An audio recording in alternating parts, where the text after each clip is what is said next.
వంటలకు ఇంతకంటే స్వచ్ఛమైన గానుగ నూనె మరెక్కడా దొరకదు. SRV naturals. ఆర్డర్స్ కై స్క్రీన్ పై నెంబర్ కి కాల్ చేయండి.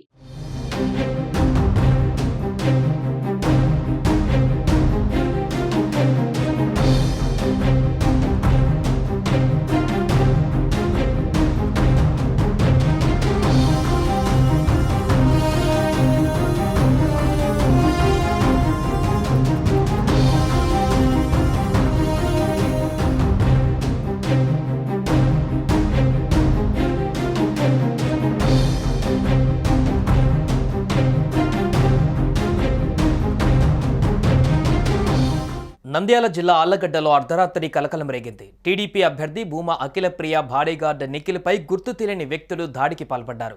అఖిలప్రియ నివాసం బయట ఉన్న అనుచరుడిపై అర్ధరాత్రి కారులో వచ్చిన దుండగులు కత్తితో దాడి చేశారు.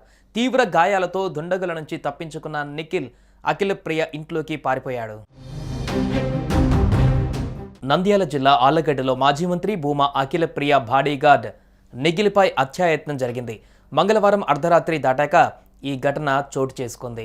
అఖిలప్రియ ఇంటి ముందు నిఖిల్ నిలుచొని ఉండగా కారుతో దుండగులు ఆయన ఢీకొట్టారు. అనంతరం ముగ్గురు వ్యక్తులు మారణాయుధాలతో దాడి చేశారు. రాడ్లతో విచక్షణారహితంగా దాడి చేశారు. నిఖిల్ వారి నుంచి తప్పించుకొని అఖిలప్రియ ఇంట్లోకి వెళ్ళిపోయాడు.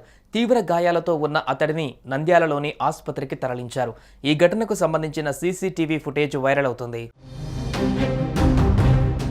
గతంలో నంద్యాలలో టీడీపీ జాతీయ ప్రధాన కార్యదర్శి నారా లోకేష్ చేపట్టిన యువగలం పాదయాత్ర సమయంలో టీడీపీ నేత ఏవి సుబ్బారెడ్డిపై నిఖిల్ దాడి చేశారు.